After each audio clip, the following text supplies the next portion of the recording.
अस्सलामु अलैकुम वरहमतुल्लाहि वबरकातुहू। जैसा कि आप सभी को मालूम है कि न्यू एनसीएल के कुछ केसेस को विड्रॉल कर लिया गया है और एक दो केसेस अभी भी न्यू एनसीएल के बच रहे हैं जो अभी भी कोर्ट में पेंडिंग हैं। तो कल एक मीटिंग रखी गई थी नफीस भाई के द्वारा। तो आप में से बहुत सारे उम्मीदवारों ने इस मीटिंग को ज्वाइन किया भी होगा और बहुत सारे ऐसे भी उम्मीदवार होंगे जो इस मीटिंग को किसी वजह से ज्वाइन नहीं कर पाए, या तो मालूम नहीं चला या फिर किसी काम की वजह से आप इस मीटिंग को ज्वाइन नहीं कर पाएँ। तो मैं ये वीडियो इसीलिए बना रहा हूँ कि आखिर उस मीटिंग में क्या क्या डिस्कशन हुआ और किस बात पर डिस्कशन हुई। तो वो मीटिंग ख़ास करके इसलिए रखा गया था कि जो भी न्यू एनसीएल या फिर ईडब्ल्यूएस के उम्मीदवार हैं उनको थोड़ी बहुत कन्फ्यूज़न है और बेचैनी भी है कि केस वापस होने के बाद उनका क्या रिज़ल्ट हो पाएगा या फिर नहीं हो पाएगा। तो इसके लिए तो मैंने कल एक वीडियो बनाया था और उसमें आपको नोटिफिकेशन से प्रूफ करके बताया था कि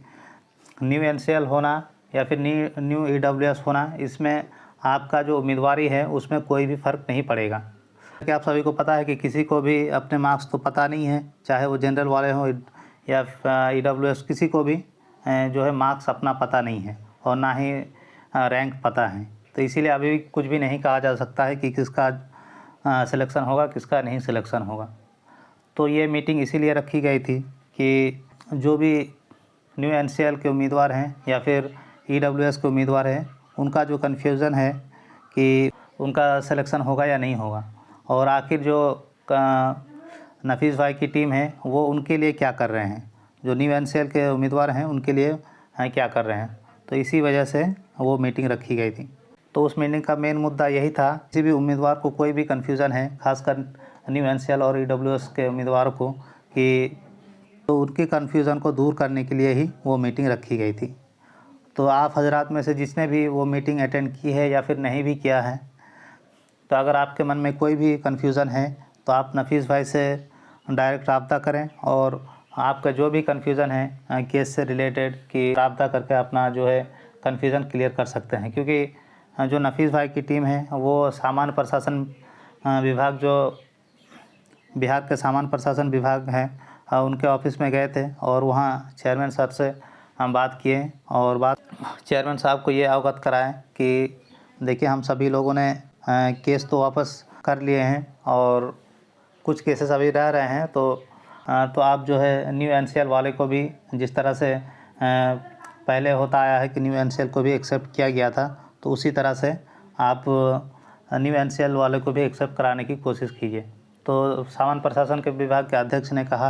कि मैं एक कोशिश कर सकता हूँ, अगर पॉसिबल हुआ तो हम लोग जो है न्यू एनसीएल वाले को भी एक्सेप्ट करवाने की कोशिश करेंगे। तो लेकिन उसमें बात ये हो रही है कि अगर आप लोगों ने जब तक आप लोग कोर्ट में रहेंगे तब तक ये चीज़ें हम लोग नहीं कर सकते हैं, क्योंकि हम लोग के लिए भी एक रिस्ट्रिक्शन होती है कि जब भी मामला कोई भी कोर्ट में होता है तो हम लोग उस पर फैसला नहीं दे सकते। तो हम लोग अपनी जो है कार्रवाई नहीं कर सकते हैं, क्योंकि आप सभी लोगों ने एक छोटा सा एग्जांपल देखा ही होगा कि आप अगर अपने ही ज़मीन पे, जहाँ पे आपका ज़मीन का रजिस्ट्री आपके नाम पे है, सब कुछ आपका है, लेकिन फिर भी अगर आप वहाँ पे कोई कंस्ट्रक्शन करा रहे हैं या फिर अपना घर बनवा रहे हैं, मकान बनवा रहे हैं, लेकिन अगर कोई तीसरा आदमी जाके वहाँ पे थाने में एक एप्लीकेशन डाल देता है कि ये जो ज़मीन है मेरा ज़मीन है और इसमें जो है वो इल्लीगल तरीके से जो है इस पर कंस्ट्रक्शन कर रहा है, तो आपका खुद का ज़मीन होते हुए भी आपको वहाँ पे काम रोकना पड़ेगा और पुलिस आपको वहाँ पे काम करने नहीं देगी। इसका कारण क्या होता है? इसका कारण सिर्फ़ और सिर्फ ये होता है कि आप जब बोल रहे हैं कि ये आपका ज़मीन है, तो आपको ये कोई अगर दूसरा बंदा क्लेम करता है तो आपको वो चीज़ें जाके कोर्ट में ही प्रूव हो सकती हैं।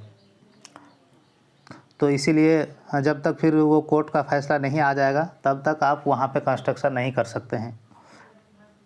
तो सेम उसी तरह का मामला हमारे न्यू एनसीएल और सामान्य प्रशासन विभाग के अंदर भी है कि जब तक जो चीज़ें कोर्ट में लंबित होती हैं तब तक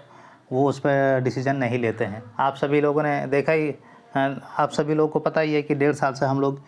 इसी बात को लेकर झेल रहे हैं। जब भी हम लोग आयोग गए हैं कि हम लोग का रिज़ल्ट जारी किया जाए, तो हर बार आयोग ने यही बात बताया है कि आप लोगों का जो है केस वो कोर्ट में है और जब तक कोर्ट से फ़ैसला नहीं आ जाता हम लोग केस रिज़ल्ट नहीं निकाल सकते हैं। इसका सिर्फ़ और सिर्फ यही मतलब है, क्योंकि कोई भी नहीं चाहता है कि कोर्ट के डिसीजन को हस्तक्षेप करे। ये मीटिंग रखी गई थी कि आप लोगों को जिसको भी कोई कन्फ्यूज़न है आप नफीस भाई से बात करके इस कन्फ्यूज़न को दूर कीजिए। एक और इम्पोर्टेंट बात ये है कि जो है 7 दिसंबर को एक केस का हेयरिंग है और उस केस में आप सभी को पता है कि जो जनरल वाले हैं वो रिज़ल्ट निकलवाने के लिए वो केस फाइल किया था और उसी का जो है हेयरिंग आपको 7 को है। और उसमें अगर कोर्ट ने ये फ़ैसला दे दिया है कि जो भी नो रिमार्क्स वाले हैं उनका जो है रिज़ल्ट जारी कर दिया जाए, और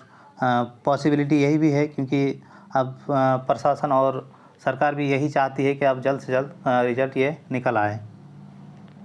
तो अगर कोर्ट ने ये फ़ैसला दे दिया है तो जिसका भी मामला कोर्ट में लंबित होगा उसके लिए बहुत ज़्यादा परेशानी खड़ी हो जाएगी, क्योंकि जब भी एक बार रिज़ल्ट निकल आता है तब जो भी केसेस लंबित कोर्ट में होते हैं उसमें बहुत ज़्यादा टाइम लगता है और फिर उस पर बहुत ज़्यादा ध्यान नहीं दिया जाता है आयोग के द्वारा भी और सरकार के द्वारा भी, क्योंकि सरकार अब एक बार अगर रिज़ल्ट निकाल देती है तो उस वैकेंसी में दूसरा कोई भी चारा नहीं बचता। जैसा कि आप सभी को पता है कि उर्दू टीईटी वालों का जो 2014 में लिया गया था और 2017 में सबको ज्वाइनिंग किया, उसमें बहुत सारे लोग कोर्ट में गए थे, लेकिन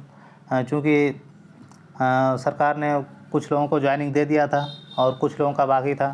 तो जो लोग बाकी थे उसका आज तक ज्वाइनिंग नहीं हो पाया है। तो इस बात का ध्यान रखते हुए आप सभी लोगों का जो भी कन्फ्यूज़न है आप लोग अपना जो है केस विड्रॉल के लिए जल्द से जल्द आपका जो भी वकील है उसको दे दें, ताकि जो आयोग है सबका रिज़ल्ट निकल सके और बाद में कोई भी परेशानी आप लोगों को ना हो। क्योंकि अगर कोर्ट से फ़ैसला आ जाता है कि जो भी नो रिमार्क्स है उसका लिस्ट जारी किया जाए, तब आप पूरी तरह से फंस जाएंगे। इसलिए आप अपना जो है केस है उसको विड्रॉल के लिए डाल दें और आपका जो कन्फ्यूज़न है वो नफीस भाई से हम बात करके आप लोग सुलझा सकते हैं। या अब मैंने जो बात कही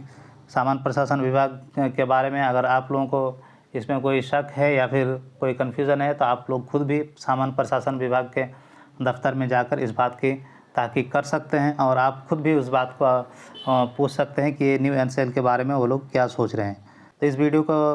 टीचर हैं तक ज़रूर पहुँचाएँ ताकि जो भी उसकी परेशानी है उसको दूर किया जा सके। अस्सलाम वालेकुम।